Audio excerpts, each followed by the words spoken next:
Willing ways में ये एक बड़ा ख़ास एक माहौल आपको मिलता है कि यहाँ लर्निंग एटीट्यूड हर वक्त, जी। लर्निंग में दिलचस्पी, सीखने का अमल, यानी कि सुबह आना है तो हम खुश होते हैं और शाम में हम जाते हैं तो हम बहुत खुश होते हैं।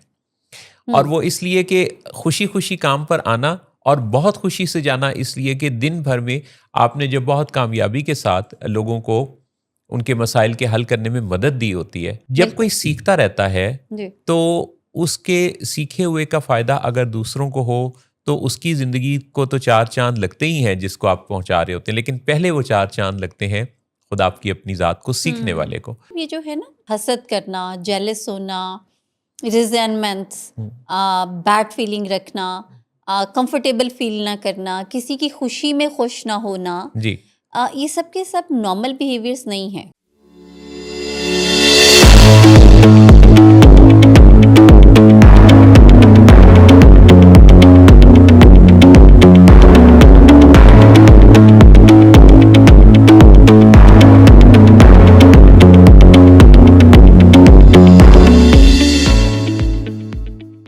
हर शय हज़ार चेहरा, हर शय हज़ार रंग, बीनाई के अमल को बसीरत न जानिए। बसीरत को पाने के लिए हमें फिर मुशाहिदा चाहिए, तजर्बा चाहिए और वुसअत इल्म चाहिए और कुशादगी भी चाहिए अपने ख़यालात में, जहाँ नए ख़यालात को जगह देने की गुंजाइश बन सके। ये और बहुत सारी बातें होंगी आज के इस शो पर, जो कि हम आपके लिए लाए हैं विलिंग वेज के लाहौर स्टूडियो से, जहाँ हम आपको खुश आमदीद कहते हैं। आप जहाँ कहीं हमें देख सुन रहे हैं, विलिंग वेज आपके लिए प्रेजेंट करता है एवरी सैटरडे लाहौर स्टूडियो से let's talk with willing ways. मैं हूँ मोहसिन नवाज और मेरी तरफ से अस्सलाम वालेकुम। वालेकुम अस्सलाम। जी। तो आपने अस्सलाम वालेकुम के बाद खामोशी इख्तियार की। नहीं, लेकिन आपका नाज़रीन से कोई ताल्लुक नहीं। नहीं, अभी आपने कहा कि जहाँ जहाँ भी, तो जाहिर है जहाँ अच्छा, जहाँ आपने जितना जहाँ का इस्तेमाल किया तो उसके बाद आ रही तो लगाना रह गया था बाकी। हाँ, लेकिन उसमें हमें उनकी आरा का तो इंतज़ार रहता ही है। हाँ बिल्कुल, आरा का इंतज़ार भी है।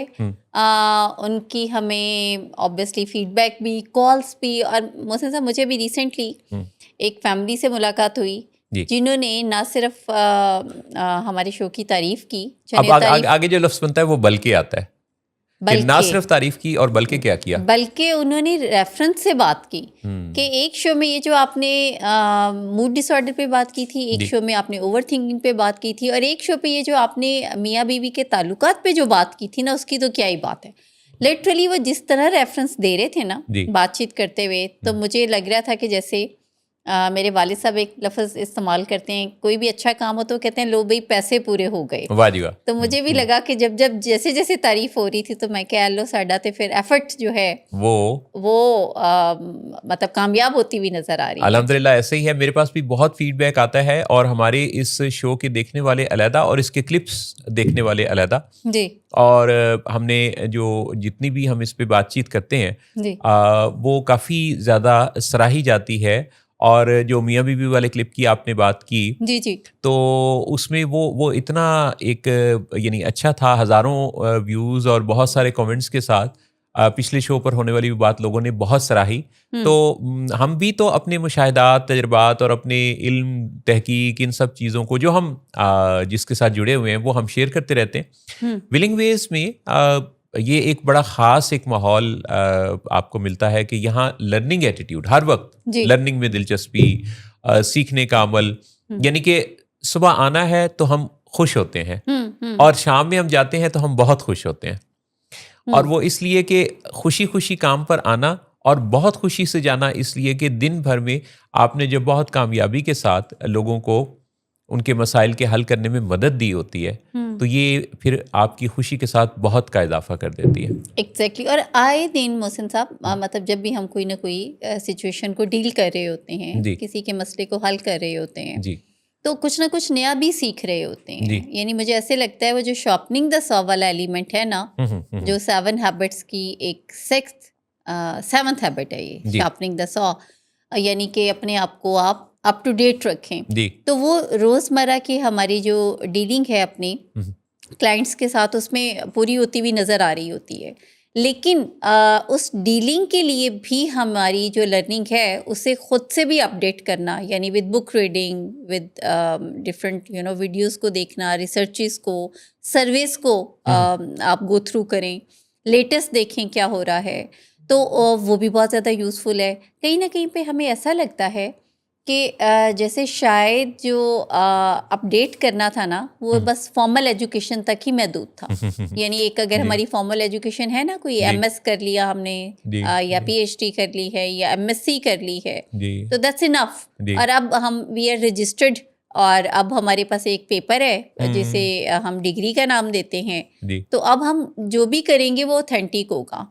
तो रिसेंट जो एक रिसर्च आई तो उसमें उन्होंने कहा कि नहीं, इवन अब आइंदा दौर में जो आपका पीस ऑफ पेपर जिसे आप डिग्री कहते हैं दैट कैन बी चैलेंज, क्योंकि जब भी आपने उस डिग्री को रिसीव किया होगा और जिस बेस पे रिसीव किया होगा, यानी जो कंटेंट होगा एजुकेशनल कंटेंट, अगर आपको उसमें आपने उसको अप टू डेट नहीं किया और उसमें होने वाली चेंजेस से आप से नो हाउ नहीं है आपकी, तो फिर वो आपकी डिग्री को चैलेंज किया जा सकता है। कितनी अहम और ज़रूरी बात है। और इंसानों को अब ये ख्याल आ रहा है कि वक्त के साथ साथ अपडेट करना कितना ज़रूरी और लाजिम है, जबकि पहले वक्तों में तो हम एक ख़ास दर्जे पर पहुंच के समझते थे कि काम हो गया, तालीम में भी या हर सीखने में। लेकिन वक्त के साथ इंसान के शऊर में चूंकि इजाफा होता चला जा रहा है, तो ये नई बातें जो आती हैं, नई रिसर्चेज आती हैं, ये ज़िंदगी को और ज़्यादा अच्छा, बेहतर, कामयाब और टाइम को ज़्यादा बेहतर अंदाज से यूटिलाइज करने के लिए ग्राउंड बनाती हैं। जब कोई सीखता रहता है तो उसके सीखे हुए का फ़ायदा अगर दूसरों को हो तो उसकी ज़िंदगी को तो 4 चांद लगते ही हैं जिसको आप पहुंचा रहे होते हैं, लेकिन पहले वो 4 चांद लगते हैं खुद आपकी अपनी ज़ात को सीखने वाले को। सो अपने आप को सीखने के लिए फ्लेक्सिबल रखना, नई रिसर्चेस के साथ जोड़ना, रोज़ाना कुछ नया पढ़ना।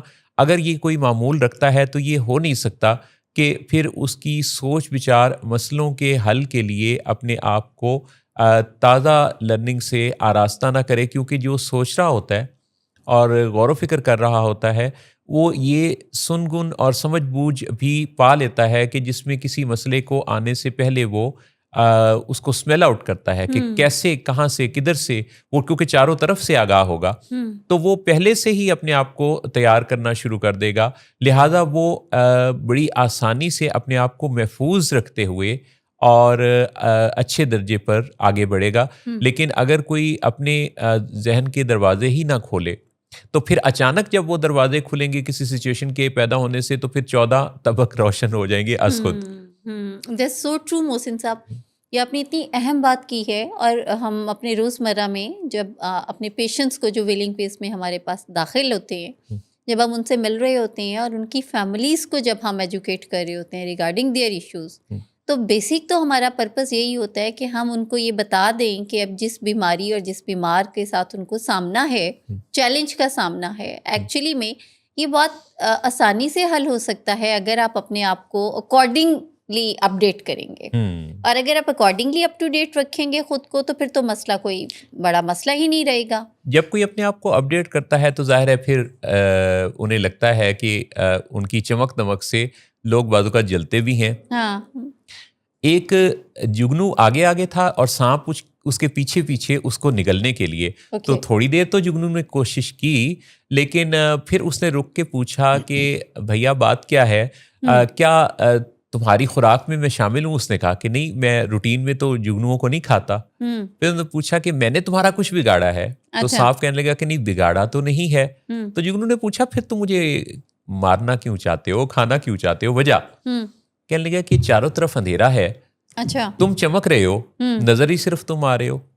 तो दुनिया का निजाम भी कुछ इसी तरह का है कि जो शाइन करता है, जो चमकता है, उसके साथ गैर जरूरी तौर पे कुछ दूसरे लोग जेलसी फील करने लगते हैं, उस पर तनकीद करने लगते हैं, उसको बाज़-औक़ात बुरा भला कहने लगते हैं, उसकी लेग पुलिंग करने लगते हैं। तो आपने बिल्कुल इस बात से दिल बर्दाश्ता नहीं होना कि अगर कुछ दूसरे लोग आपकी किसी कामयाबी को सह नहीं पाते और उनके पेट में दर्द शुरू हो जाता है, तो ये एक सिग्नल इस चीज़ का भी है कि आप कामयाब हो रहे हैं, आप सीख रहे हैं और आपकी चमक दमक में इजाफा हो रहा है। जी। अच्छा मोहसिन साहब, ये जो है ना जेलसी, हसद करना, जेलस होना, रिजेंटमेंट्स, बैड फीलिंग रखना, कंफर्टेबल फील ना करना, किसी की खुशी में खुश ना होना, जी ये सब के सब नॉर्मल बिहेवियर्स नहीं हैं। जी यानी अगर आपको ये लगता है, यानी किसी दौर में आपको पता है कंपेटिटिवनेस को बड़ा पसंद किया जाता था जी कि आप अगर जेलस हो रहे हैं तो इसका मतलब है कि फिर you will achieve something, you will achieve better than that person. जी लेकिन ये ऐसा नहीं है, क्योंकि जी जेलस होने वाला, रिजेंटमेंट्स रखने वाला या नेगेटिव थॉट्स या नेगेटिव अप्रोच रखने वाला कभी भी ग्रो नहीं कर सकता, क्योंकि वो उसी ही माइंड सेट में रहेगा कि मैं इसको फिर जवाब कब दूं, जी इसको इसका मज़ा कैसे किरकिरा करूं, इसको बैड फीलिंग कैसे दूं, इसकी खुशी को कैसे ख़राब करूं। जी और जी जो ग्रोथ माइंडसेट के साथ नहीं है तो उसकी तो समझिए अपनी ग्रोथ तो बिल्कुल कंप्रोमाइज़ हो गई ना। बिल्कुल ऐसा ही आपने बड़ी ही इम्पोर्टेंट बात कही है। ये कितनी ख़ास और अहम बात है। जी।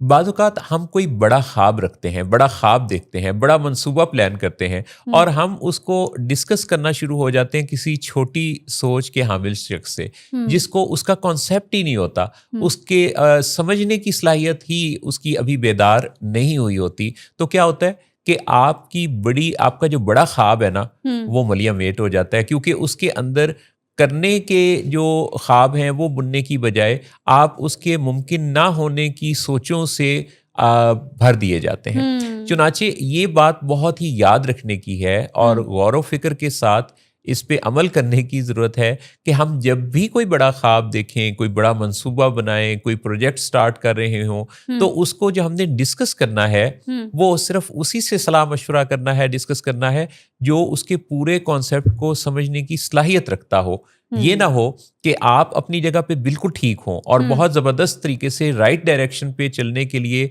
आरास्ता और तैयार हों, लेकिन कोई दूसरा उसमें आपको राह की मुश्किलात के बारे में इतना कुछ बता दे कि आप दिल बर्दाश्ता होकर अपनी मंजिल की समत सफ़र का आगाज़ ही ना करें। So true. बहुत बहुत बहुत आपने अहम बात की है मोहसिन साहब कि कभी कभी हमें डायरेक्शंस लेने का भी शौक़ होता है, हमें बहुत ज़्यादा ये भी हमारे अंदर से होता है कि हमें राइट गाइडेंस भी मिले। मगर अगर आप देखें ना कि आपको गाइड करने वाला या प्लेटफॉर्म ही ऐसा मिल गया जो कि अकॉर्डिंगली आपको हेल्प नहीं करेगा, तो ये सबका सब फिर इस पे पानी फिर जाएगा। जी जी ऐसे ही देखें आप ज़हनी मसाइल में, अगर हमारे पास जितने भी केसेस आते हैं तो जो चीज़ हमने ऑब्ज़र्व की है तो यूजुअली जो है वो केस ख़राब हुआ होता है। जी और जी उसकी वजह क्या होती है कि एक तो राइट इन्फॉर्मेशन नहीं होती, जी आपको बीमारी का कॉन्सेप्ट ही पता नहीं होता, मसले की कोई वजह नहीं पता होती आपको। जी जी दूसरा, ज़्यादातर लोग मसले को मसला समझ नहीं रहे होते जी हैं। जी तीसरा, जब वो मसला ही नहीं समझ रहे होते तो उसको उस डायरेक्शन में हल नहीं करते और वो कॉमन सेंस से ऑपरेट करते हुए इस तरीके से उसको डील करते हैं जी कि वो मसला पहले से ज़्यादा बिगड़ जाता है। जी और वो जो मिसमैनेज्ड केस है उसमें फैमिली को ये लगता है कि शायद ये जो मिसमैनेज्ड केस है इसमें किसी बीमारी, किसी रवैये, हमारी किसी मिसमैनेजमेंट का कोई रोल नहीं है, जी बल्कि ये उस पर्सन का शायद खुद का अपना है। जी तो जी जब पेशेंट्स की बीमारियां या बाकी मसाइल में हम देखते हैं तो आपके पास अगर राइट डायरेक्शन नहीं, राइट इन्फॉर्मेशन नहीं है, आपके पास वो प्लेटफॉर्म नहीं है एक्चुअली जो उसके हल में अहम रोल प्ले कर सकते हैं, तो समझे फिर ये आपका मसला कभी भी हल नहीं होने वाला। और Exactly. आजकल के दौर में तो मोहसिन साहब बहुत जी आसान हो गया है, जी जैसे जी चैट जीपीटी है जी और जैसे मतलब आप जेमिनाई है, बाकी चीज़ें हैं, बाकी गूगल चीज़ें है। आप जी फ़ौरन से डालें और फ़ौरन से डाल के आप उससे पूछ सकते हैं। मुझे कल मेरी एक नेबर्स में ख़ातून है हम्म, जो कि हाउसवाइफ हैं, कोई उनका बहुत बहुत सोशलाइज नहीं करती, वो सादा सी खातून है, शी इज़ वेरी नाइस। मगर ठीक रात मुझे इतना अच्छा लगा, उनके फादर नॉट वेल और वो हॉस्पिटलाइज्ड हैं, तो मैंने उनसे खैरियत पूछी कि अच्छा अंकल की अब कैसी तबीयत है। जी तो उन्होंने मुझे कहा कि मैंने ना चैट जीपीटी को भेजा है वो सारी रिपोर्ट्स जो हैं जो डॉक्टर ने भेजी हैं, तो ये उसने मुझे भेजा है। अच्छा और अच्छा जो उन्होंने मुझे वो उर्दू में चैट जीपीटी का आंसर सारा भेजा, जिसको वो पढ़ के काफ़ी ज़्यादा प्रिपेयर भी कर रही थी अपने आप को जहन में, तो मुझे उसके बाद जो चीज़ लिटरली मैंने उन्हें अप्रिशिएट भी किया कि अच्छा देखें कितना चेंज हो गया टाइम, कि लोग वो जो कॉमन सेंस से ऑपरेट करते थे या टेवे लगाते थे या अज्यूम ही कर रहे होते थे, अब वो फ़ौरन से रीचेक कर सकते हैं। एक तो ये फ़ायदा भी हो गया, लेकिन एक ख़ास बात ये भी याद रखने की है, लोग आमतौर पे आर्टिफिशियल इंटेलिजेंस से या गूगल से, सर्च इंजन से जी। जब मदद लेते हैं तो इल्म में इजाफा कर रहे होते हैं, अपनी स्किल्स को डेवलप करने के लिए रिसर्चेस पढ़ रहे होते हैं कि ताकि कहीं से उनके बारे में कोई उनके इल्म जिस फील्ड में वो काम कर रहे हैं उससे रिलेटेड कुछ नया हुआ है तो पता चल जाए। जी जी। इसमें आप जिस भी फील्ड में काम कर रहे हैं उससे रिलेटेड सर्च को जब आप अपनी रूटीन का हिस्सा रखते हैं तो आप अपग्रेड होते हैं, बहुत ही अच्छा है। बिल्कुल। लेकिन मेरे पास ऐसे कई लोग आते हैं जो कि किसी ऐसी दिमागी बीमारी में मुब्तला होते हैं जिसमें तसल्ली हो के नहीं पाती और बार बार उसी तरफ को ओवर थिंकिंग हो रही होती है। अगर ऐसे लोग अपनी सेहत के मामले में किसी सर्च इंजन से मशवरा करते हैं जी। तो ये उनकी बीमारी को बाज़-औक़ात बढ़ाने का सबब भी बन जाता है। चुनाचे इस बात का फैसला कि सर्च इंजन का जो आप इस्तेमाल कर रहे हैं वो किस सब्जेक्ट पर कर रहे हैं, जी। ये बड़ा ज़रूरी है। और आप ऑब्सेस तो नहीं हो गए, आप ऑब्सेस तो नहीं हो और रहे, आप ब्लाइंडली फॉलो तो नहीं कर रहे हैं, मतलब ये तो फैसिलिटीज है ना, फैसिलिटीज हैं, जैसे जस्ट लाइक अब कार है आपके पास जी, आप उसको जरूरत पड़ने पे इस्तेमाल करें, लेकिन अब आप उसको रैश ड्राइविंग में या मुकाबले में सड़क पे भगाते रहेंगे जी, तो फिर तो वो उसके हार्म्स भी हैं। चुनाचे ये बात समझने की है कि एक जो इंसानों का तजर्बा होता है, मसलन सेहत के मामले में मैं ये अर्ज करूंगा कि दुनिया भर में जितना डाटा मौजूद है उसकी रोशनी में आपको सर्च इंजन से जवाब मिलेगा। लेकिन एक जो कोई डॉक्टर है जी, उस फील्ड का जो प्रोफेशनल है जिसने अब तक हजारों मरीजों को देखा है जी, वो आपके कल्चर में है। ये भी खास बात है कि जो जवाबात आ रहे हैं वो दूसरे कल्चर से आ रहे हैं। जी, जो जहां आप रहते हैं उसके आसपास के माहौल का असर भी जीन्स पर, आपकी बीमारी पर, आपकी अपब्रिंगिंग पर, आपके तमाम एरियाज पर जो है वो हो रहा होता है। चुनाचे आपको जो कोई सेहत का चैलेंज अगर दरपेश है तो उसमें भी उस बीमारी के बारे में आपका जो आपका डॉक्टर है, नज़दीकी डॉक्टर, वो आपको बहुत अच्छा असेस कर सकता है। हाँ, एक इंटरनेशनल जो स्टडीज़ के मुताबिक जो रिपोर्ट्स बाकी चीज़ें हैं वो आप जब गो थ्रू करेंगे तो आपको कुछ बेसिक्स का पता तो डेफिनेटली चलेगा। हाँ। आपको डायरेक्शन का पता चलेगा कि इस बीमारी में क्या क्या हो सकता है, क्या स्कोप है, इलाज की क्या रिक्वायरमेंट्स हैं। लेकिन हतमी फैसला इलाज के बारे में वैसे वो सर्च इंजन वाले भी कह रहे होते हैं कि ये बात आपने अपने डॉक्टर से डिस्कस करनी है, मौलिज से डिस्कस करनी है। लेकिन कई दफ़ा लोग इस बारे में अगर ऑब्सेस्ड हों, ओवर थिंकर्स हों, तो वो एक ऐसे जाल में फंस जाते हैं कि फिर उससे निकलना मुश्किल होता है, क्योंकि उनको ये चीज़ उनका एक बहुत बड़ा मसला बन जाती है कि जो सर्च इंजन कह रहा है और जो उनका नज़दीकी डॉक्टर या फिजिशियन कह रहा है उन दोनों में मुताबिकत नहीं होती और ये चीज़ उनके अंदर इंतहाई बेचैनी पैदा कर देती है। चुनाचे ये बात ज़हन में रखनी है कि जो फिजिकल मुआयना आपका करने वाला है, जो आपके पास है, नज़दीक है, जो आपका इंटरव्यू कर रहा है, आपको देख रहा है, आपके घर वालों से मिल रहा है, वो आपको बहुत अच्छा मशवरा देने की पोजीशन में है। हाँ, ये होना वो चाहिए जो अपडेटेड नॉलेज रखता हो। वो फिर आप सिलेक्ट कर लीजिए कि आपके इर्द गिर्द बहुत सारे डॉक्टर्स में से वो कौन सा है जो अपने आप को नए स्किल्स, नए नॉलेज से आरास्ता रखता है। ट्रू, बहुत आपने इंपॉर्टेंट बात की। अभी रिसेंटली सर्च इंजन ने भी एक ऑप्शन दी हुई थी चैट जीपीटी पे, जो मैंने देखा जी, कि आप अपनी हिस्ट्री की बेस पे अपना चेक करें कि आपका पर्सनालिटी टाइप क्या है, यानी जो हिस्ट्री हमारी है ना चैट जीपीटी पे जो हम सर्च कर रहे होते हैं। जी जी। तो वहाँ पे बहुत से लोग थे जिनको उन्होंने फूडीज़ के नाम से भेजा, कुछ को उन्होंने कंप्यूटर के साथ भेजा, कुछ को उन्होंने मेडिसिन के भेजा, यानी आप बहुत ज़्यादा जो चेक कर रहे होते हैं। एक्चुअली में डिपेंडेंसी कोई भी हो, अगर वो बियॉन्ड द लिमिट्स है तो वो नुकसानदेह है। यानी एक्सेसिव जो है वो excessive use of everything is bad. यानी excessive use of everything bad का मतलब ये है जहारा का कि वो अच्छा काम भी है तो उसका भी ज्यादा करना, ऐसा नहीं है कि कोई अच्छा काम है तो वो आप जब हद से ज्यादा करेंगे तो फिर उसके भी नुकसानात आ जाएंगे।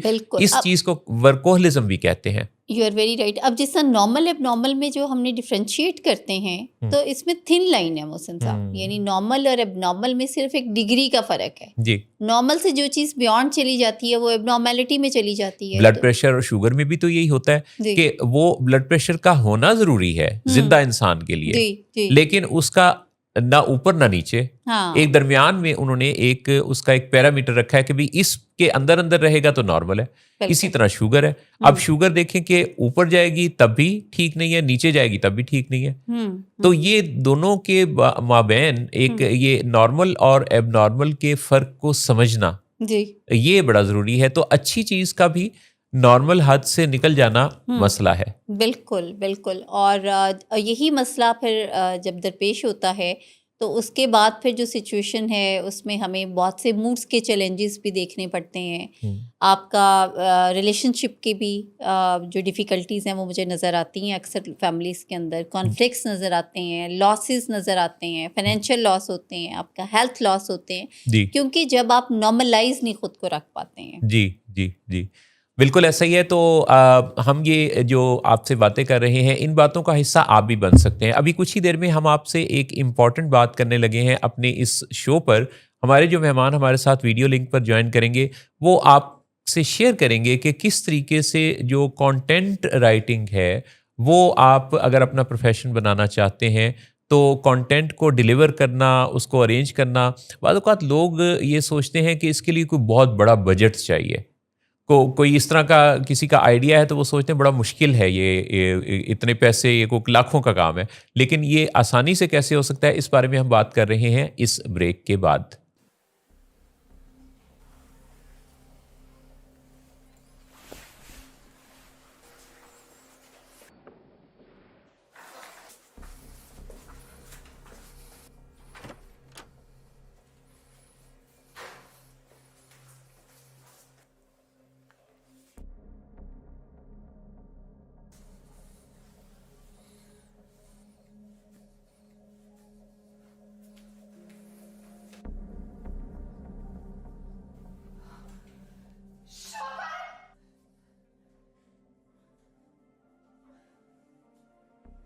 शराब नोशी की वजह किरदार की खराबी नहीं, मूड की खराबी है।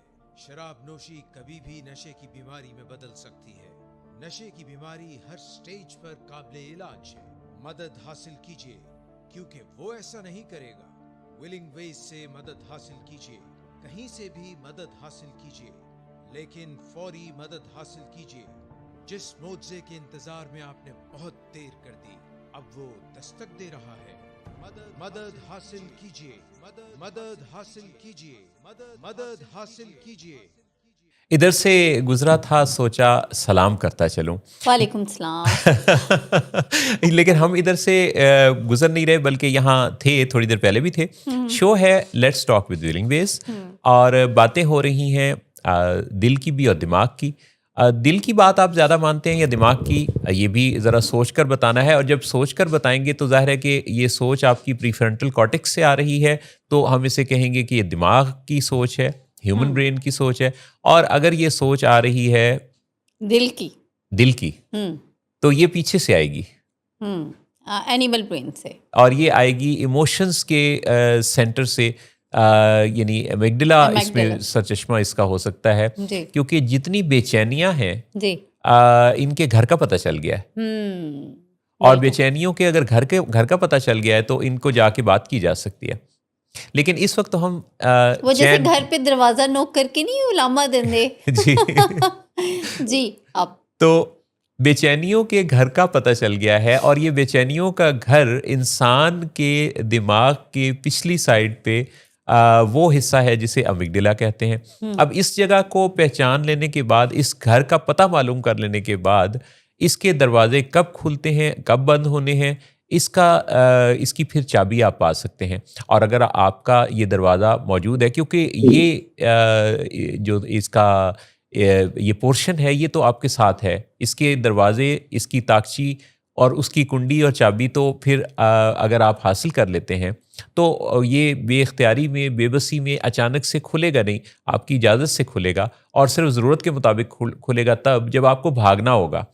तो ये जो भागने की कैफियत है जहारा, कई दफ़ा ये होता है कि हम भागम दौड़ में पड़ जाते हैं। तो बाज़ मसलों का हल सिर्फ बैठ जाने में होता है, भागम दौड़ में नहीं होता। मुझे वो शायर का शेर भी याद आया कि न जाने कब, न जाने किस तरफ से भागना ठहरे, मैं वाह अपने घर के की हर दीवार में एक दर बनाता हूँ। वाह वाह वाह, क्या बात है तो मोहसिन साहब। ये जो भागना है, भागने की बजाय बाद औक़ात बैठ रहना आपके मसले को बेहतरीन हल से आरास्ता बल्कि करेगा। सियाने कहते भी हैं, मैंने बड़ों से ये कहते सुना हुँ, हुँ। कि जब तूफान चल रहा हो ना, हुँ, हुँ। तो उसमें खड़ा होना मुनासिब नहीं होता, जी। उसमें बैठ जाते हैं। आपने कितनी और ज़लज़ले के बारे में भी ये कहा जाता है कि हाँ, ज़लज़ले में बल्कि हमारी नानी अम्मा तो कहती होती थी कि ज़लज़ले में बैठ इसलिए भी जाना चाहिए कि उसमें जो चोट लगती है वो काफ़ी अरसे तक ठीक नहीं ठीक होती। नहीं हो, बस इसी डर से ही लोग बैठ जाते हैं। क्योंकि जो हमारे बुजुर्ग थे ना, जी, उन्होंने खौफ का एलिमेंट तो ज़रूर ही रखना होता उस था। ज़माने में तो ऑप्शन यही थी ना। ऑप्शन यही थी हुँ। एग्ज़ैक्टली।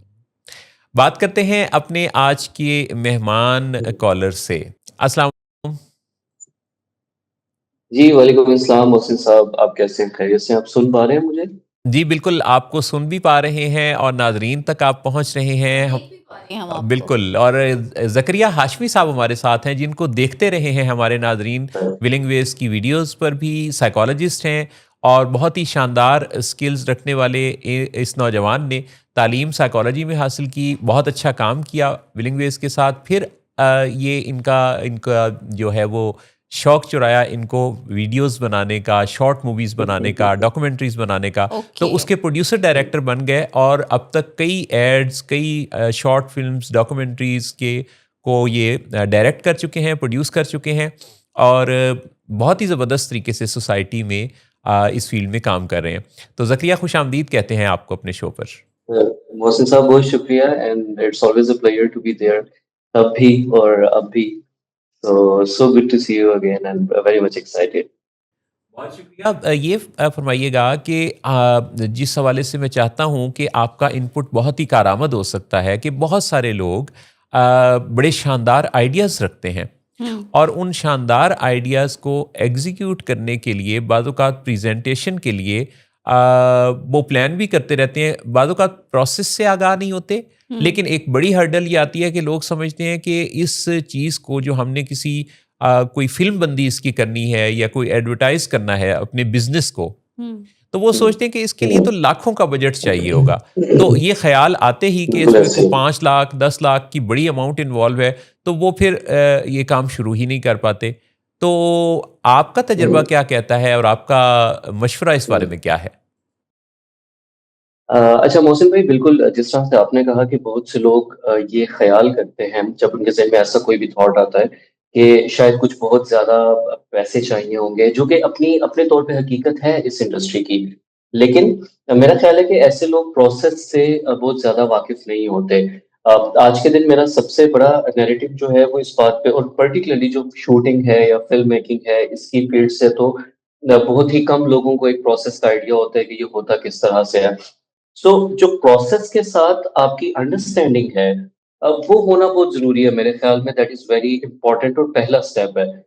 यानी जैसा ये है कि आप ये कहें कि मैंने बस जाना है, ये एक सिचुएशन है और फिर आप कहें कि मुझे इस्लामाबाद जाना है, ये दूसरी सिचुएशन है। अब इस्लामाबाद आप किस तरह से जाते हैं, आप बाइक पे जाते हैं, गाड़ी पे जाते हैं, मर्सिडीज़ पे जाते हैं, वो बहुत अगली चीज़ है। तो आम तौर पे लोग क्या करते हैं कि लोग ये सोचते हैं कि जब इस्लामाबाद जाना होता है तो मर्सिडीज़ पे ही जाना होता है। उस वजह से वो इस्लामाबाद नहीं जा पाते। इन माय अंडरस्टैंडिंग आज के दिन आपको फ़िल्म मेकिंग या कंटेंट जिसको हम कह रहे हैं, उसको लेके 2 से 3 या 4 स्टेप्स को समझने की ज़रूरत है उसके प्रोसेस को, जिसमें अगर हम बहुत जेनेरिक करें तो इट्स वेरी कॉम्प्लेक्स और इट्स वेरी वेरी डिटेल्ड और पूरी दुनिया में पाकिस्तान में जिस तरह काम होता है, इट्स वेरी प्रोफेशनल। बट आज के दिन जो डिजिटल मीडिया के थ्रू हमारे पास एक पावर है उसके हवाले से if we are now creating content तो उसके लिए सिर्फ अगर आप 3 से 4 स्टेप समझ लें, बहुत बेसिक। नंबर 1 आपको एक स्क्रिप्ट चाहिए। नंबर 2 आपको एक एक मोबाइल चाहिए जिसमें से आप कुछ सीन शूट कर सकें। नंबर 3 पे आपको एक एडिटिंग करनी है, ठीक है? और मेरा ख़्याल है कि इन 3 स्टेप्स में भी आप एक ऐसी प्रोडक्ट निकाल सकते हैं, जिसके बारे में आप कम से कम प्राउडली ये कह सकते हैं कि ये मेरे ज़हन में था और मैंने इसको कर दिया। तो ज़ाहिर है इस छोटी-सी कन्वर्सेशन में हम उस डिटेल में तो नहीं जा पाएँगे कि एडिटिंग कैसे होती है और वो कैसी होती है, बट उसके लिए भी जिस तरह आप लोग अभी थोड़ी देर पहले बात कर रहे थे कि आज के दिन नॉलेज इतना ज़्यादा है, एआई से हेल्थ के बारे में जानना थोड़ा रिस्की हो सकता है, बट फ़िल्म मेकिंग के बारे में जानना is always a win win situation.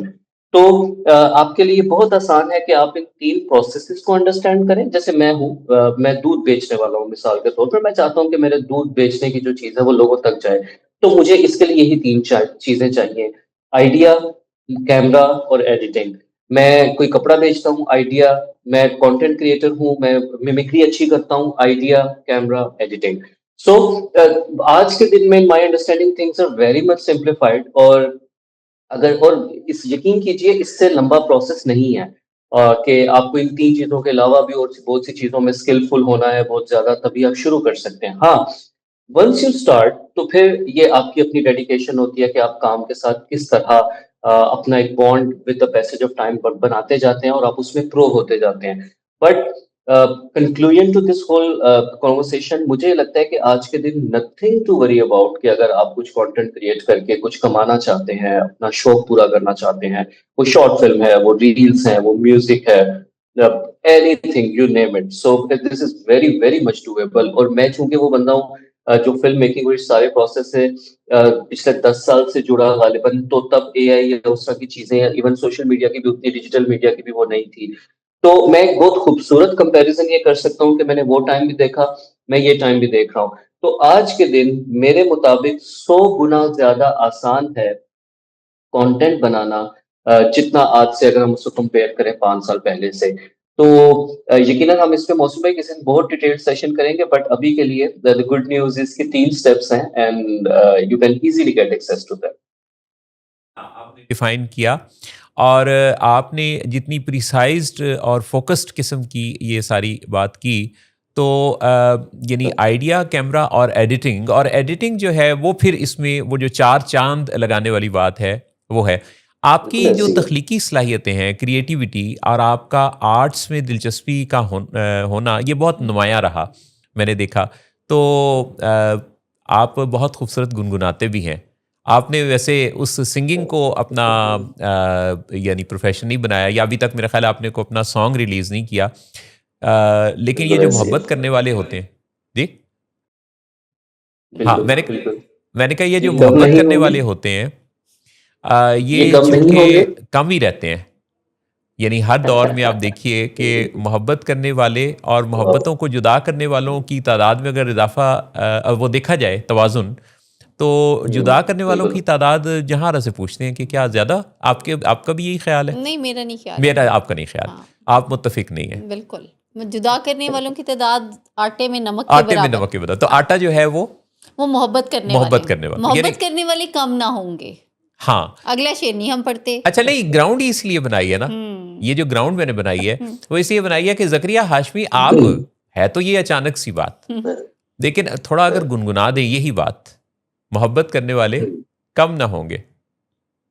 बिल्कुल ये गुनगुनाया जा सकता है, और इसके साथ जो अगली ही लाइन है, जो मुझे इसमें खूबसूरत बात ये लगती है कि जो शायर ने एकदम ट्विस्ट लिया है अगली ही लाइन में, वो दूसरे मिसरे में, वो बहुत मज़ेदार है। So just just a bit of it, क्योंकि ये कज़ अगेन मोहसिन साहब की और मेरी, हमारी जो जितनी भी सिटिंग्स हैं और जो हमारी इतनी पुरानी एक एक बॉन्ड है, उसमें इस नज़्म का पढ़ने में और गुनगुनाने में हमेशा बड़ा रोल रहा है।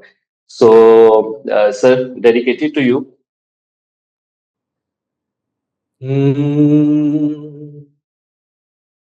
मोहब्बत करने वाले कम न होंगे,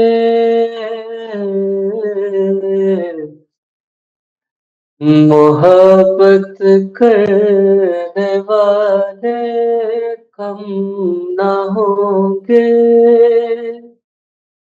तेरी महफिल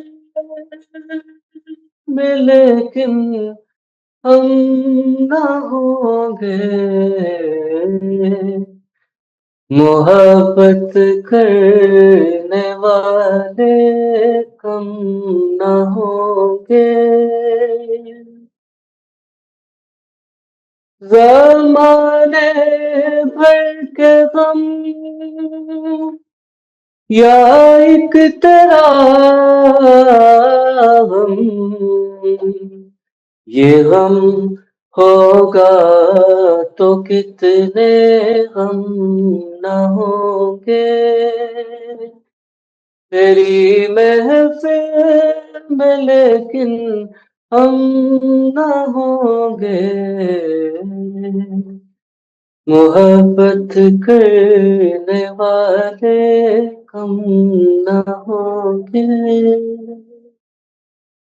सर बात है, क्या बात है, जबरदस्त, बहुत बेहतरीन। इस अच्छे, पे बहुत वाकई अच्छे। तालियां आप तो जो हैं वो कितनी जबरदस्त आपको अल्लाह ताला ने हमजहत सिफात से नवाजा है। वो साइकोलॉजी का फील्ड हो या फिर क्रिएटिविटी में किसी फिल्म डॉक्यूमेंट्री को बनाने का, या फिर सिंगिंग में भी। अभी आप इस फील्ड में सिंगिंग में तो अभी आपने मेरा ख्याल है कोई रिकॉर्डिंग्स की तरफ नहीं गए, लेकिन जितना अच्छा जी, आप गाते बिल्कुल हैं, बिल्कुल। बहुत अच्छा मैं अल्लाह। भी यही सोच रही थी कि जैसे अभी ज़करिया साहब ने बहुत अच्छा पहले 3 स्टेप में बताया ना कि कैसे आप कंटेंट को वायरल कर सकते हैं या कैसे आप अपना कंटेंट क्रिएट कर सकते हैं। जी तो मैं ये सोची थी कि ये तो अपना कंटेंट बनाने के बाद बैकग्राउंड म्यूज़िक भी खुद और सिंगिंग भी खुद कर सकते हैं साथ ही। जी जी। मैंने तो अक्सर डॉक्टर देखा है वो अपनी दवाई से ठीक नहीं हो पाते। उनको अपनी अपने हेल्थ खुश इश्यूज के लिए रहिए कहीं और ही और जाना होता है। ज़िंदगी के मुख्तलिफ मैदानों में इसी तरह कामयाबी के झंडे गाड़ते रहिए। दिल से दुआएं आपके साथ। बहुत ही अच्छा लगा, बड़ा मज़ा आया। आपने सर लॉजिकल और इमोशनल दोनों ब्रेन्स को बहुत ही अच्छा एंटरटेन किया। Sir thank you so much and it would always be a pleasure to be there. और इंशाल्लाह सर बहुत मुलाकात भी होती है। अपना बहुत सारा ख्याल रखिए। Thank you so much. Thank you ma'am, आप भी ख्याल रखिए अपना and thanks for having welcome, me. Thank you. Allah हाफिज़। Thank you. अल्लाह हाफिज। अल्लाह हाफिज। ज़करिया हाशमी से हमारी बात हुई और अब चलते हैं ब्रेक की तरफ और वापस आएंगे तो फिर मज़ीद आपसे बातचीत करते हैं। Good afternoon sir. Good afternoon. Sir एक क्लाइंट बहुत देर से आपका इंतज़ार कर रहे हैं। क्या तुम्हें किसने कहा था अपॉइंटमेंट देने को? सर कल शाम आप ही नहीं तो कहा था। झूठ बोलती हो तुम। मैंने तुम्हें कब कहा था? तुम सब झूठ बोलते हो मुझसे। शराब नोशी की वजह किरदार की खराबी नहीं, मूड की खराबी है। शराब नोशी कभी भी नशे की बीमारी में बदल सकती है। नशे की बीमारी हर स्टेज पर काबिल इलाज है। मदद हासिल कीजिए, क्योंकि वो ऐसा नहीं करेगा। विलिंग वेज से मदद हासिल कीजिए, कहीं से भी मदद हासिल कीजिए, लेकिन फौरी मदद हासिल कीजिए। जिस मुआवजे के इंतजार में आपने बहुत देर कर दी, अब वो दस्तक दे रहा है। मदद हासिल कीजिए, मदद हासिल कीजिए, मदद हासिल कीजिए। वेलकम बैक नाज़रीन, और मेरे साथ हैं कौन? अभी हम अपनी मेहमान से बात करने जा रहे हैं। अस्सलाम वालेकुम मैडम जी। आप थी, मुझे आप मिस जहारा की आपको नहीं आवाज़ हम सुन पा रहे मेरा ख्याल है। ये आपका जी अच्छा। मेरी आवाज़ आ रही है आपको? जी, जी मैंने अभी आ अभी जी। स्टार्ट की है मैं। हमारे साथ नादिया जाफरी साहिबा हैं, जो कि एजुकेशनिस्ट हैं और बहुत ज़बरदस्त तरीके से इस फील्ड को समझती हैं और इसमें साल हा साल से काम कर रही हैं और अपना बेहतरीन इनपुट देती हैं जहाँ भी बात होती है एजुकेशन की और जहाँ भी बात होती है इस दौर के तकाज़ों की। तो नादिया जाफरी, आपको खुश आमदीद कहते हैं अपने शो पर। सर आपका बहुत शुक्रिया। मेरे लिए बहुत ऑनर की बात है कि आफ्टर सो मेनी इयर्स आपके शो पे इस तरह से मुझे आपने इनवाइट किया और इस तरह से इज़्ज़त बख्शी। आपका बहुत शुक्रिया सर। बड़ी इनायत। ये फरमाइएगा कि जी। हम अक्सर मुख्तलिफ जनरेशन्स की बात करते हैं और उसमें उनके एजुकेशनल तकाज़ों की बात भी डिस्कस हो रही होती है, क्योंकि किसी एक जनरेशन के अपब्रिंगिंग में, एजुकेशन में जिस प्रोसेस को गो थ्रू करके वो बड़े होते हैं, वहीं से फिर उनकी सोच, शऊर, अमल सब कुछ पैदा होता है। तो आजकल जो जनरेशन है जहाँ वो कौन सी चल रही है, आपको बहुत पता होता है। जेंजी है ना? नहीं, बहुत है। अल्फा। अल्फा तो वो है जो अभी they are just 1 year old ना। ये नादिया जाफरी से ही पूछ लेते हैं ना। जी। जब हमारे पास नादिया जाफरी हैं तो वैसे वो जितनी उम्र के भी हैं, हम अगर अल्फा से ही बात शुरू करेंगे क्योंकि ए से ही बात शुरू होनी चाहिए। जी नादिया। नादिया, अल्फा कौन सी जनरेशन है? जी एक्चुअली मैं क्योंकि स्कूल एजुकेशन की मेरी फील्ड है, उसी में मैंने खेला। मुझे अब 25 साल हो गए इसी फील्ड में हम्बल कैपेसिटी में काम करते हुए विद टीचर्स, विद मैनेजमेंट। तो ये स्कूल एजुकेशन में अभी इस वक्त हमारे पास जितने बच्चे हैं ये तमाम अल्फा जनरेशन है। हम जेन ज़ी पे भी काम कर रहे हैं, definitely that is all the youth जो कॉलेजेस और यूनिवर्सिटीज़ में है। लेकिन जेन अल्फा वो तमाम बच्चे हैं जो 2010 के बाद पैदा हुए हैं, 2010 से लेके 2024 तक के जो तमाम बच्चे हैं, ये सब जनरेशन अल्फा है। अब इस जनरेशन अल्फा ने डेफिनेटली एक लेगेसी पूरी वो भी देखी, और ये जब आँख खोली तो एक डिजिटल वर्ल्ड के अंदर खोली। तो जहाँ हम जेन ज़ी के ऊपर भी काम कर रहे हैं, वहाँ जेन अल्फा पे बहुत ज़रूरी है, बिकॉज़ ये भी स्कूल्स में, और हमने जो स्कूल एजुकेशन है उसको आई एम सो सॉरी बहुत रिहैश करने की ज़रूरत है। इस वक्त हम बहुत पीछे हैं पाकिस्तान में। कुछ ऑर्गेनाइज़ेशंस, कुछ स्कूल अगर काम कर रहे हैं इस पे, तो हम सिर्फ उन कुछ को एप्रिशिएट तो करते हैं, बट एक होलिस्टिक किस्म का एक रेवोल्यूशन है जो आने की ज़रूरत है स्कूल एजुकेशन के अंदर। उस पे I am also working and I am very concerned about alpha generation sir, क्योंकि ये जनरेशन उस तरह नहीं सीखती जैसे हमने सीखा। मैं मिलीनियल जनरेशन से हूँ, फिर उससे पीछे चले जाएं, फिर और बेबी बूमर्स की जनरेशन है, तो वो इनके दादा दादियां और ये इनका रोल, और फिर परदादा, तो वो ये जो सारी जनरेशन जैसे वो सीखते आए, हर अहद में कुछ ना कुछ चेंज था। लेकिन इनके पास एक बहुत बड़ा रेवोल्यूशन जो है वो टेक्नोलॉजी का और आर्टिफिशियल इंटेलिजेंस का है, जिसकी वजह से इनके बिहेवियर पैटर्न्स में भी चेंजेस हैं। ये बताइए कि फिर इसमें क्या इस वक्त के एजुकेशनल सिस्टम में इनके लिए, इनकी अपब्रिंगिंग के लिए आप देखती हैं कि प्रॉपर इंतज़ामात हैं?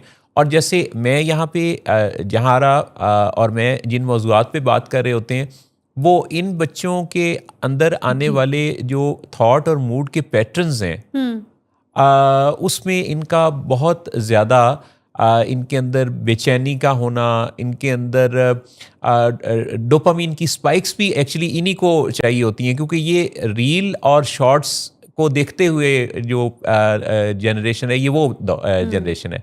और इनके अंदर इस दौर में एआई चुके हैं, तो ये तो जल्दी से क्विक फिक्स वाले माइंडसेट के साथ हैं। तो हम बात जब स्कूलिंग की करते हैं, तो क्या वहाँ आप देखती हैं कि इनकी अपब्रिंगिंग के हवाले से प्रॉपर अरेंजमेंट्स हैं, और उसमें क्या वो राइट डायरेक्शन पे वहाँ पे इंतज़ामात हैं? हमारे आम जो स्कूल्स हैं, प्राइवेट सेक्टर में स्कूल्स की हज़ारों की तादाद है, गवर्नमेंट सेक्टर में भी, तो इस बारे में आप क्या कहती हैं? जी सर, जब हम स्कूल एजुकेशन पे, अब हमें बिहेवियर पैटर्न आपने बड़ा अच्छा इसको वो डिस्क्राइब किया विद द डोपामिन का जो एक एक्सेस है with all the reels and shorts, तो उसी का असर क्लासरूम तक भी आया है। तो अब जो क्लासरूम टीचिंग है या जो स्कूल एजुकेशन है, अभी हम उसी ट्रेडिशनल पैटर्न पे चल रहे हैं मैक्सिमम केसेस में। अब एक्चुअली जब हम स्कूल की बात करते हैं तो उसमें बिल्डिंग्स हैं, सबसे पहले ना बिल्डिंग्स। अब बिल्डिंग्स हमने पता नहीं कौन सी सेंचुरी की हमारी बिल्डिंग्स हैं। अब उसके अंदर आप देखें, अगर हम बात करें तो हमारे पास जो करिकुलम है वो भी कोई 19वीं सदी का ही चल रहा है, अभी तक बहुत कम उसके अंदर True. चेंजेस हैं। नो डाउट पाकिस्तान में करिकुलम के अंदर 2006 में करिकुलम आया, उसके बाद बहुत देर बाद आया 2020 के अंदर करिकुलम आया, जो एक बहुत बड़ा चेंज था। उसमें चाइल्ड को सेंटर ऑफ लर्निंग किया गया, वो एक अच्छा चेंज था। लेकिन अब हमें बहुत ज़्यादा रिहैश करने की ज़रूरत है। हर मुल्क के अंदर, हर स्टेट का अपना जब वो करिकुलम बनाते हैं बच्चों के लिए स्कूल एजुकेशन में, तो उनको रिव्यू किया जाता है, और रिव्यू के अंदर जितना आप सिर्फ अपडेट नहीं, उसको अपग्रेड कैसे करना है, उसमें टीचर्स की राय शामिल होती है। अच्छा, पाकिस्तान में हम जब करिकुलम बना रहे हैं तो टीचर्स की राय बहुत मिनिमम है, और उसके अंदर हमारे कुछ खास तबका है जो सब प्रोफेशनल्स तो हैं, लेकिन डायरेक्टली स्कूल टीचिंग में नहीं है। अब जब वो डायरेक्टली स्कूल टीचिंग में नहीं होते, तो वो उनका एक लेवल और तरह का होता है जिसके मुताबिक वो बुक्स को तरतीब देते हैं या वो करिकुलम को डिजाइन करते हैं। तो एक बहुत बड़ा चैलेंज आता है कि वो डायरेक्टली क्लासरूम टीचिंग से लिंक्ड नहीं होते, तो हमारा करिकुलम के अंदर भी गैप रह जाता है, फिर वो रिव्यू और अपडेट और अपग्रेड नहीं हो पा रहा। और अभी जो करिकुलम के अंदर चेंजेस रिक्वायर्ड हैं, एक तो पहला ये पॉइंट है। दूसरे नंबर पे जो बिल्डिंग्स हैं, करिकुलम लेट्स से अगर हम अभी तक हम कई चीजों में तो बिल्कुल 19th सेंचुरी वाली चीजें कर रहे हैं, बिल्डिंग्स हैं तो वो हमारी, आप देखें बहुत से प्राइवेट स्कूल सेक्टर्स जो हैं उनके अंदर कुछ में बहुत कमाल हैं, कुछ में तो कोई एक हमारा एसओपी उसके ऊपर ऐसा हो कि there ought to be a child learning environment inside the buildings rather than just एक शो Formal करना education. या कोई जी, सो उसमें एक प्रॉपर फॉर्मल बिल्कुल हो और लर्निंग एनवायरनमेंट एक दिया जाए स्टूडेंट के लिए, जो उसकी वॉल्स को भी डिपिक्ट, एक कल्चर होता है स्कूल का, तो ये एक प्रॉपरली हमारे लिए बहुत ज़रूरी है। लैब्स इस वक्त हाईली इफेक्टिव, बहुत लो कॉस्ट मटेरियल पे लैब्स बन रही हैं। ये ज़रूरी नहीं कि मिलियंस लगा के स्कूल लैब्स बनाएं, उसमें हर चीज़ की लैब है, whether it's the English lab for the English language, whether it's the Chinese lab for the Chinese language के लिए। आप इस वक्त लैंग्वेज बैरियर भी नहीं है। सो एक मैं बात करी थी, उन्होंने कहा जुबान अब इस वक्त जो है ना, इल्म जो है जुबान का मोहताज नहीं है आजकल के दौर में। आप किसी भी जुबान के इल्म को बड़े आराम से इन टूल्स के जरिए आप डेफिनेटली उसको ट्रांसलेट करके समझ सकते हैं। तो ये बच्चा ये चीजें समझता है, ये बच्चा हमसे आगे है, ये जो अल्फा जनरेशन है, why they are getting bore, one of the reason, yes, dopamine driven एक उनका वो पूरा स्टेट ऑफ माइंड है, वो सारा मसला है, बट एक जो बहुत बड़ी रीजन है वो ये है कि उस्ताद और बच्चे के बीच में गैप की एक वजह ये आ गई कि उस्ताद भी जो है वो समझता है कि मैंने नॉलेज देना है और मैंने ही इंफॉर्मेशन है। तो उस्ताद को मैंने एक काफ़ी स्टडी भी किया इसके ऊपर, कुछ मेरे ट्रेनिंग सेशंस भी जब हुए तो आई कॉइंड अ टर्म, और वो टर्म है कि उस्ताद, पहले हम टीचर ही कहते थे, फिर हमने कहा फैसिलिटेटर है, तो अब जो उस्ताद है वो को लर्नर है बच्चे के साथ। वो को लर्नर बहुत कुछ सीख रहा है, बहुत कुछ सीख रहा है एवरी डे। तो आप जब बच्चों से किसी भी ऐप या चीज की बात करते हैं, बहुत सी चीजें वो ऑलरेडी जानते हैं, ये स्कूल के बच्चे भी। तो हमें उनके साथ एज को लर्नर मिल के कोलैबोरेटिव लर्निंग की अप्रोच को ज्यादा एनहांस करना है, ना कि इंडिविजुअल ग्रेडिंग, मार्किंग और निकल के। तो मेमोराइज करने से बेहतर ये है कि हम उनको मेटाकॉग्निशन पे ले जाएं। अब मेमोराइज करना तो यही है कि फैक्ट्स एंड फिगर दिए हैं, कब कौन पैदा हुआ, कौन सी पर्सनालिटी ने किस सन में क्या किया, हमारी मादनियात, दरामदाद ये करें, आप इंपोर्ट एक्सपोर्ट याद करें, K2 की हाइट याद करें, ये करें। तो ये बच्चा इस चीजों के लिए नहीं है। तो हमें इसको बेसिकली, ये जो मैं वही देख रही थी, there is a paradigm shift in Bloom's taxonomy, जिसके अंदर बेसिकली ये एक टेक्सोनॉमी है। मैं इसको ब्रीफली बता दूं कि बच्चा सिंपल टू कॉम्प्लेक्स जाता है, उसमें पहले रिमेम्बरिंग है, फिर अंडरस्टैंडिंग होती है, फिर उसकी एप्लीकेशन होती है, फिर वो एनालाइज करता है। लेकिन अब जो नीचे के लो ऑर्डर थिंकिंग के लेवल थे, वो बड़ी आसानी से उनको डिजिटल मीडियम से अबूर कर लेता है। इसलिए आगे का खेल टीचर का है। तो बहुत सा ये सपोर्ट भी मिल गई, लेकिन उस्ताद इसके लिए अभी तैयार नहीं है। तो बहुत से होंगे भी, लेकिन मैक्सिमम को भी बहुत जरूरत है ये समझने की कि बहुत सी चीजों में बच्चा आगे है, and you are just like को learner with the child. Yes, he needs emotional intelligence. अच्छा, इसमें एक मैं बात ये करना चाहूँगा कि जैसे को लर्नर होना एक बड़ा अच्छा साउंड कर रहा है कि दोनों मिल के सीख रहे हैं एक फ्रेंडली स्टाइल में, ठीक। लेकिन इसमें नादिया एक मसला है, और वो मसला ये है कि चूँकि जो नई जनरेशन है ये ऑलरेडी बड़ी एज के जो लोग हैं या पेरेंट्स हैं या बड़े हैं, उनके लिए इनका ऑलरेडी ये नज़रिया है कि ये पुराने लोग हैं, इनके तजर्बात मुशाहिदात एक्सपायर हो चुके हैं, ओवररेटेड है, और ये जो है ओवररेटेड है, और ये इनका जो है वो ताल्लुक माजी से है, हाल से नहीं है। तो जब हम उनको टीचर की बजाय को लर्नर कह देंगे कि हम आपके को लर्नर हैं, तो हमने अपनी पोजीशन एक्चुअली जो एक टीचर की है, क्योंकि बहरहाल जो एक टीचर है वो इल्म के एतबार से और तजर्बे के एतबार से तो स्टूडेंट से आगे ही है, और वो हमेशा आगे रहेगा। यानी जो वालदैन हैं, जैसे वो उम्र में हमेशा वालदैन से बच्चों से आगे ही रहेंगे, यानी एज में वो बढ़ नहीं सकता, ये नहीं हो सकता कि बच्चा माँ बाप से आगे निकल जाए। चुनाचे मेरा ये ख्याल है कि जिस चीज़ को, अब आप अपनी ओपिनियन दीजिएगा, जहाँ से चाहूँगा वो भी अपना इनपुट दें, क्योंकि अगर हम यानी उनको ये एक फ्रेंडली स्टाइल में आ जाएंगे या एक दोस्त वाले लेवल पे या को लर्निंग में तो हम सभी सीखते रहते हैं, लेकिन इससे ये होगा कि जब को लर्नर कहेंगे ना तो बच्चा आपको कहेगा कि चलें आपने वो बात मुझे सिखाई है, मैं आपको सिखाता हूं कि और क्या, तो वो फिर उसको ये तस्वुर भी मिलेगा कि जिस तरह जिंदगी के बारे में वो भी पूरी समझ बूझ रखता है या वो भी कोई साहिबुर राय है, यकीनन है राय रखता है, पर अभी उसके ब्रेन की जो ग्रोथ है वो पूरी नहीं हुई। जैसे ब्रेन की भी डेवलपमेंट है कि हमारे जो दांतों के निकलने का अमल है, हमारे कद के बढ़ने का अमल है, ये यानी 20-21 साल तक जिस तरह चलता रहता है, इसी तरह हमारे ब्रेन की जो ग्रोथ है वो भी जैसे लड़के लड़कियों की 25-28 साल तक ये होती रहती है, और तब जाके हम ये कहते हैं कि अब ब्रेन पूरी तरह से डेवलप हो गया है। अब प्री फ्रंटल कॉर्टेक्स इसका यानी वो जो एग्जेक्टिव स्किल्स की एक रिक्वायरमेंट है उसके मुताबिक ये तकरीबन क्वालिफाई करता है, इसीलिए तो शादी के लिए भी मौजू उम्र वो समझी जाती है। तो इस बारे में मैं चाहूँगा कि जहारा भी अपना इनपुट दें और नादिया आप भी अपना इनपुट दीजिए, क्योंकि हम एक ऐसे मुज़ाकरे में हैं, एक ऐसी डिस्कशन में हैं कि जिसको बहुत सारे लोगों ने फॉलो करना है। बिल्कुल, मेरा जो पॉइंट ऑफ व्यू था रिगार्डिंग को लर्नर वो यही है कि बच्चों का और टीचर्स का बहुत गैप है। They mostly they don't like the way teachers are teaching and that's the reason they get bored. उनको एक कहते हैं ना हुक करने के लिए, उनकी अटेंशन को ग्रास्प करने के लिए, उनको अपने साथ मिलाने के लिए बहुत से मौकों पे हमें ऐसा टूल यूज करना होता है जिसमें हम उनको ये बताएं कि वी आर ऑल्सो लर्नर्स।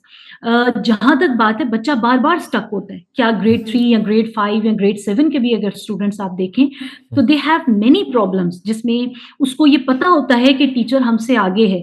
हाँ, डिलिबरेटली वो ये समझता जरूर है कि ये पुराने दौर से हैं, ये आपकी बात बिल्कुल ठीक है। I can give the example of my home, we were sitting and my son, मेरे दोनों बच्चे अल्फा जनरेशन से और एक अब जेन जी के अंदर मैं कहूँगी वो हैं, तो वो ही सेड दैट अच्छा बाबा ये आपके दौर में जैम होता था, वी वर टेकिंग ब्रेकफास्ट, और हम इतना हंसे कि हमें ये बहुत पुराने दौर के बच्चे ये समझते हैं। ये आपकी बात बिल्कुल बचा रहे। देखिए मैं आपको बताऊं, मेरे जो इस पे तहफ़्फ़ुज़ात है ना वो ये हैं कि बच्चा आपको एप्लीकेशन लॉगिन करना, इंस्टॉल करना जब सिखा देता है ना, तो वो जहन में ये नक्शा बनाता है कि मैं माँ बाप का उस्ताद हूँ। तो जिस तरह मैं इस एप्लीकेशन की जो इंस्टॉलेशन और लॉगिन करने के सारे प्रोसेसेस में इनसे आगे हूँ, तो ये भी मुझे पता है कि ज़िंदगी में कब कैसे क्या करना है। एक मैसेज मिलता है। जहारा जी, मैं भी सुन रही थी, जैसे मैडम ने भी, नादिया साहिबा ने भी बताया, और आपकी बात बिल्कुल you are very right, valid भी है, और मैडम की बात। तो इसमें अगर हम थोड़ा एजिस को देखें ना बच्चों के, मोहसिन साहब, तो प्ले ग्रुप से ग्रेड 3 और 4 तक के बच्चे ऐसे हैं जिनके साथ we just have to behave like very friendly environment के अंदर, दे हैव टू लर्न, क्योंकि वो उनकी डेवलपमेंट एज होती है जिसमें अगर आप उनके लेवल पे जाके उनसे बातचीत करेंगे तो उनके अंदर एक शॉक पैदा होता है। अच्छा, फिर अब ग्रेड 4 से ऑनवर्ड जब हम बात करते हैं तो अब ये वो टाइम आता है जो कि वल्नरेबल टाइम है, जहाँ पे आपको डिसिप्लिन की ज़रूरत है, जहाँ पे फिर आपको उनके उस्ताद बनने की, उनके बड़ा बनने की ज़रूरत होती है। ये वो टाइम है जहाँ पे डायरेक्शंस आप देंगे and they have to follow, और इसी अगर हम माइंडसेट के साथ चलेंगे तो फिर कामयाब भी रहेंगे, एज टीचर भी और एज पेरेंट्स भी। मैडम जो बात करी थी कि क्योंकि बच्चों को हुकअप करने की ज़रूरत है, तो मेरा ख्याल है कि जिस कॉन्टेक्स्ट में वो बात करी है ना, उसमें ये है कि जो आजकल का टीचर है वो अपनी फॉर्मल एजुकेशन से बच्चों को कुछ नहीं सिखा सकता। यानी अगर उसने आज से कोई 20 साल पहले, मोहसिन साहब, कोई उसने इस्लामियात में कोई डिग्री ली थी या उर्दू में, लेट्स सपोज, तो अब आजकल के बच्चे के अंदर सबसे पहले तो ये शौक पैदा करना है कि उर्दू भी कोई सब्जेक्ट है जी, और ये जो ऐसा सब्जेक्ट है जिसकी बड़ी अहमियत है, और उसको कैसे हमने बताना है कि मिर्ज़ा गालिब कौन है और इलामा इकबाल कौन है। मैं एक ऐसी जुलेखा को जानता हूँ जो अपना नाम जुलेखा लेती है और फिर मैं गई तो अब ये वो बच्चे हैं एक्चुअली में जिनसे अगर टीचर जो है वो 2 कदम आगे नहीं होगा ना, तो वो उनको फायदा नहीं दे सकता। यानी इसमें बच्चों टीचर्स को अपना नॉलेज जो अपडेट करना है, अपग्रेड करना है, वो अपनी जगह पे बड़ा इम्पोर्टेंट Exactly. रहेगा। और नादिया, इस बारे में मैं आपका भी इनपुट, क्योंकि आप तो एक जनरेशन की टीचर भी हैं और आप ट्रेनर भी हैं, तो ये जो मुझे समझ आता है वो ये है कि बच्चों की सोचों को उस डायरेक्शन पे रखना, जिस डायरेक्शन पर आप नताइज चाहते हैं, उसमें एक बहुत ही इम्पॉर्टेंट जो मॉड्यूल मुझे मिलता है वो है मोटिवेशनल इंटरव्यूइंग।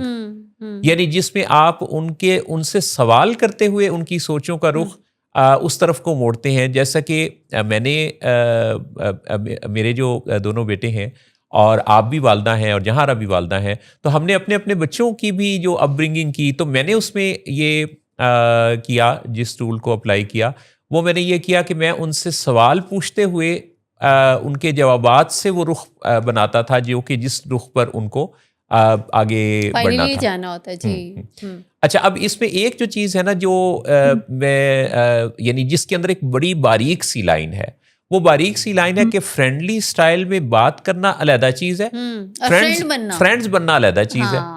ह्यूज डिफरेंस होता है। और जहाँ पे हम कंफ्यूज भी होते हैं ना, पेरेंट्स या टीचर, तो हमें लगता है फ्रेंडली का मतलब ही फ्रेंड बनना है। तो नादिया, आपके जो तजर्बात हैं, क्योंकि आप माशाल्लाह बहुत सेलिब्रेटेड एजुकेशनिस्ट हैं, यानी मैं पाता हूँ कि आप स्कूल्स के साथ, इदारों के साथ आप बहुत ही शानदार ट्रेनिंग्स कंडक्ट करती हैं, तो बहुत मुमकिन है कि हमारी इस सारे मुज़ाकरा, मैंने इसलिए कहा कि ये हम जो एक तबादला ख्याल कर रहे हैं, इसमें से एक नया ख्याल जन्म ले रहा है।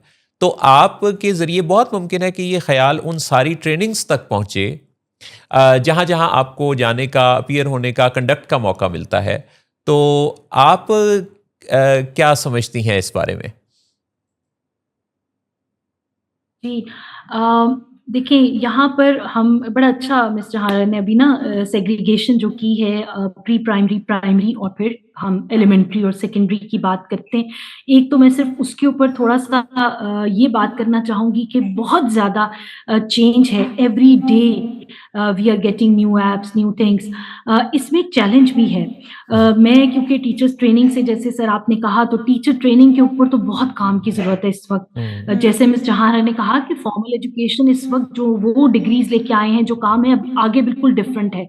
इसलिए अगर टीचर 10 ऐप तैयार करके आ रहा है, बड़ा इस्लामियत का उर्दू का टीचर भी 10 ऐप्स को रेडी करके रात को बैठ के तैयारी कर रहा है, सब सुबह आके वो करते हैं, तो बच्चों के पास जो है ना आगे कोई 20 ऐप्स और होती हैं, उनको पता होता है। तो इसलिए मैंने को लर्नर की टर्म कि वो कहीं कहीं पे आपस में भी सीख सकते हैं और वहाँ देयर इज नो बैरियर। लेकिन टीचर का मुकाम हमेशा टीचर का रहेगा और वो उसको कैसे हैंडल करेगा, ये बच्चा बिल्कुल अपनी एज के लिहाज से अपनी इमोशनल इंटेलिजेंस में मैक्सिमम केसेस में पीछे है और उसे हेल्प चाहिए, उसे बहुत ज़्यादा मदद चाहिए। स्पेशली इस वक्त जो टीचर को सीखना है, एक तो साइकोलॉजी सीखनी है, इमोशनल इंटेलिजेंस के ऊपर बच्चों के कैसे काम करना चाहिए, ये apart from all the AI and apps and everything, critical thinking उसकी कैसे डेवलप करनी, क्योंकि उसके पास इंफॉर्मेशन है, बेसिक नॉलेज है, उसको क्रिटिकली कैसे, जैसे प्रॉब्लम सॉल्विंग स्किल है, लाहौर में स्मोक है, तो स्मोक के लिए मैं क्या क्या काम कर सकता हूँ, उसको मैं एंटरप्रेन्योरियल माइंडसेट से कैसे शिफ्ट कर सकता हूँ, कोलैबोरेशन में मेरे पास कौन से स्टूडेंट्स होंगे, ये हमारा टीचर पढ़ के नहीं आया अनफॉर्चुनेटली, अपने ना कोई ना कहीं, अब उसको पढ़ाना है, तो उसके लिए उसको पूरा का पूरा अपना नॉलेज जो है उसको रिहैश करना है और उसको ये भी, मतलब उसको ये नहीं कि आप ये जाके एआई पे सर्च कर लें, ये भी हम नहीं कहेंगे, एज टीचर्स हमारी रिस्पॉन्सिबिलिटी है कि उनको क्रिटिकली बताएं कि क्या करना है, how to spot the fake news. आपने इतना अहम नुक्ता बोला है कि एक्चुअली टीचर को इस काबिल होना है कि वो उससे बात कर सके, क्योंकि अगर वो रेफर कर देगा ना स्टूडेंट को एआई की तरफ तो काम खराब है, क्योंकि उसने रेफर कर दिया एआई की तरफ। एआई से बच्चे ने अपनी पसंद का जवाब लेना है, क्योंकि एआई ने जवाब देना है सबसे पहले दिल रखने वाला।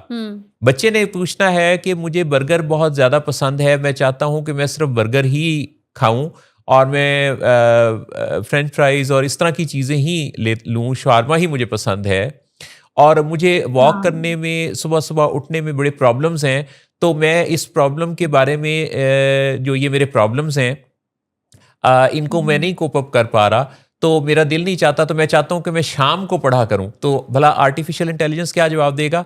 वो सबसे पहले हमदर्दी का इजहार करेगा। Oh very sad. वो कहेंगे वेरी सैड, आपकी बात बिल्कुल ठीक है, वाकई सुबह सर्दी के मौसम में उठना बड़ा मुश्किल होता है, और इसमें ये बात ठीक है, और इसीलिए तो अब इवनिंग क्लासेस भी शुरू हो गई हैं। वो ये इस तरफ चल पड़ेगा। सो टीचर को इस काबिल होना कि वो अपने स्टूडेंट को फिर बात करने के दौरान उसको लाजवाब करने की बजाय उसके साथ मुदल्लिल गुफ्तगू कर सके, और ऐसी बात कर सके कि वो फिर उसके दिलो दिमाग को अपील भी करे। तो ये जो इन्फ्लुएंस करना है यहाँ, ये बड़ा ज़रूरी और सीखने का एक अमल है।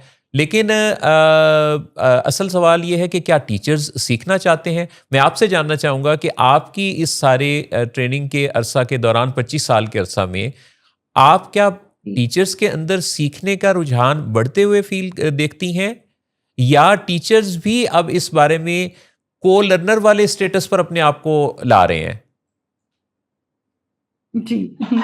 अच्छा, टीचर्स का इस वक़्त जो सूरत हाल है, जितने अब तक सेशंस कराए, मेरा मैक्सिमम वर्क पंजाब और केपीके में बहुत ज़्यादा है। शायद हार्डली स्कूल्स होंगे, मतलब मैं, एक होता है ना कि बिल्कुल गली मोहल्ला के स्कूल्स, मशरूम स्कूल्स जो आप कहते हैं लोग, तो वो वहाँ से लेके ब्रांड्स के और इंटरनेशनल लेवल के स्कूल्स, वहाँ भी ट्रेनिंग कंडक्ट की।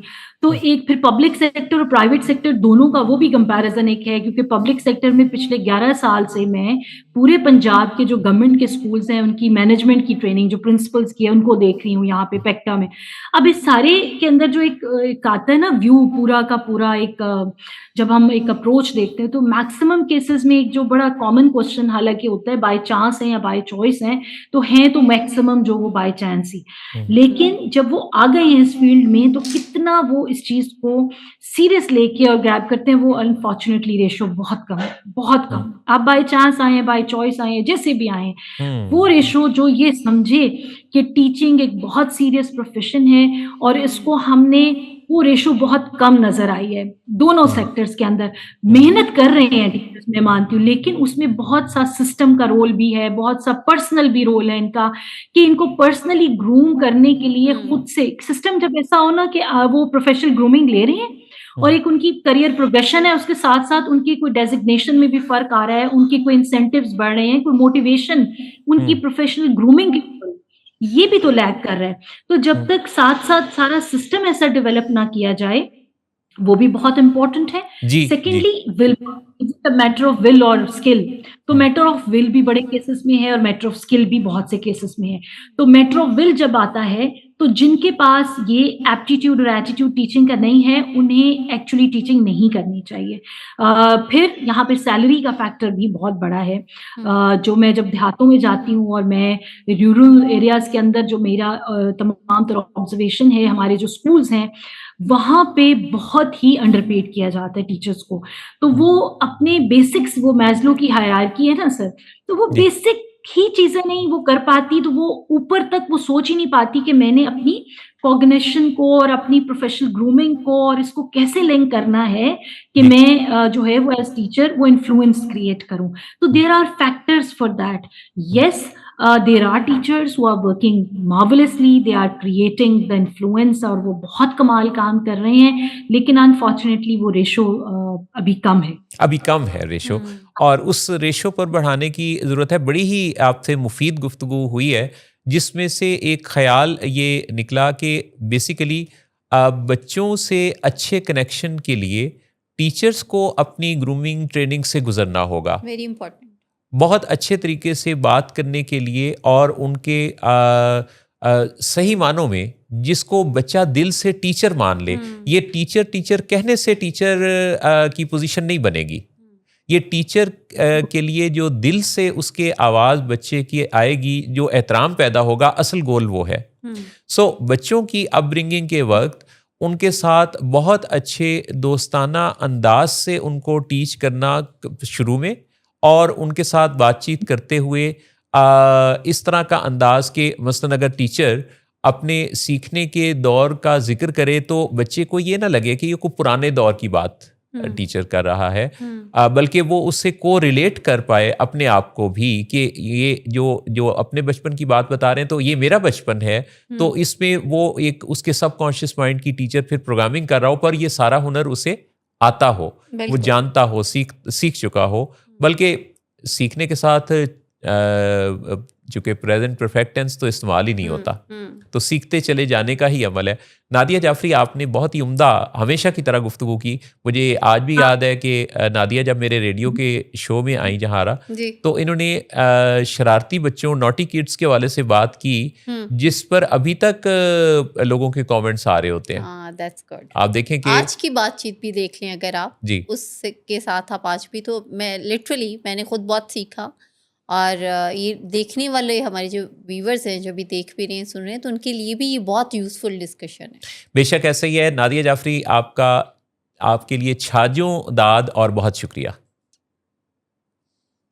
सर, आपका बहुत शुक्रिया। आखिर में सिर्फ मैं ये कहूँगी कि पाकिस्तान में हमें बहुत ज़रूरत है आप जैसे माशाल्लाह मेंटोर जैसे काम करें। एक मैं आपके प्रोग्राम के तवस्सुत से सिर्फ बात करना चाहूँगी कि पूरी दुनिया में चैट जीपीटी, एआई सब आ गया, but AI for school, AI for chat GPT for school, ये मेरी सजेशन है आपके प्रोग्राम के तवस्सुत से। ये बच्चों के लिए एक्चुअली नहीं है, ये टीचर्स के लिए भी डायरेक्टली नहीं है, तो फिर हम उसको कैसे टेलर्ड और कस्टमाइज करें ताकि एनर्जीज और डायरेक्शंस बच्चों की वेस्ट ना हो, बहुत ताकि वो उसको बहुत अहम बात properly है fulfill कि कर सकें। यानी जैसे बहुत अगर शुक्रिया यूट्यूब सर। पे भी जाएं तो यूट्यूब फॉर किड्स है, तो चैट जीपीटी या आर्टिफिशियल इंटेलिजेंस फॉर किड्स का अलहदा, यानी उसको कैसे हम बिल्कुल। डिफाइन करेंगे, बड़ा ही अहम सवाल।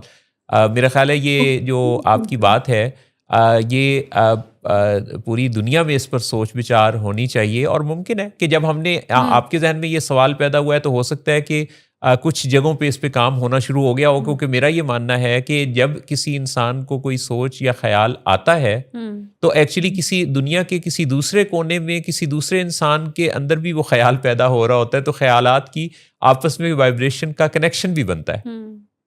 तो नादिया, बहुत शुक्रिया आपकी शिरकत के लिए। बहुत हम शुक्रगुजार हैं, और जी। आप अपना बहुत ख्याल रखिए, और इंशाल्लाह फिर दोबारा बात होगी। बहुत बेहतरीन गुफ्तगू मोहसिन साहब। मुझे भी बीच में याद आ रहा था बातचीत के दौरान में जी कि ओ लेवल में जी। मेरी बेटी जब ओ लेवल कर रही थी, तो उसमें उर्दू था सब्जेक्ट ना, तो अब मुझे आपकी बेटी के नाम में खे तो नहीं आता ना? खे नहीं आता। अच्छा, अच्छा। नहीं, आपने खे बड़ा नहीं सोच आता। समझ- मैंने सोच के ही रखा था कि उसको खे और फे ना ही आए। अच्छा अच्छा, ठीक। अच्छा, तो उर्दू सब्जेक्ट गैन था। भी नहीं आना चाहिए। नहीं, गैन भी नहीं है, हाँ, एन भी नहीं है। यानी मैं एक ऐसी लड़की को भी उनका नाम पूछा, तो उन्होंने कहा मेरा नाम फागिया है, हम्म, तो नाम था उनका फागिया। फागिया। हाँ, हाँ, वो गाफ तो फिर ऐसे शौकिया भी हमारी ये जो जेंजी है ना, ये लगा लेते हैं। अच्छा, तो वो अब आपने उर्दू फिर का जेंजी कह दिया, हालांकि ये अल्फा जनरेशन है। नहीं, अल्फा। हाँ, नहीं, आपकी बात सही है। हाँ, वो उससे पहले वाले जेंजी उससे है। जी। ठीक। अच्छा, तो उसमें ये है मोहसिन साहब कि उर्दू की उस टीचर जो उनकी थी, उन्होंने इतना बेहतरीन तरीके से कॉन्सेप्ट और जो उर्दू का शौक पैदा किया। She got a star. लेकिन शौक के काफ पर आपने कलकला नहीं किया। चलें, कोई बात नहीं।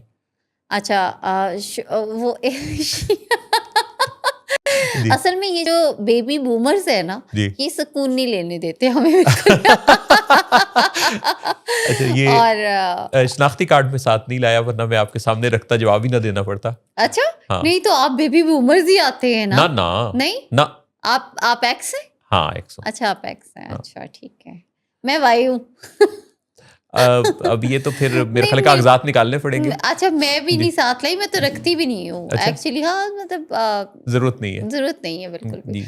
अच्छा, तो वो जो उन्होंने जो ए स्टार लिया मोहसिन साहब, it was really very you know, मेरे लिए सरप्राइजिंग था, जी। क्योंकि उसकी जो दोस्तें और बाकी लोग थे जिन्होंने इंटरेस्ट नहीं डेवलप किया, तो उनको बाकायदा अकेडमीज, ट्यूशन्स ये पढ़ना पड़ी। जी। जी। अच्छा, इसके बाद उसने शायरी में बड़ा उसको दिलचस्पी है, और इसका मैं जो बात करने का मेरा मकसद था कि it was only the teacher जिन्होंने ये शौक पैदा किया, यानी शायरी पढ़ना, शायरा को जानना, उनके बारे में बात करना।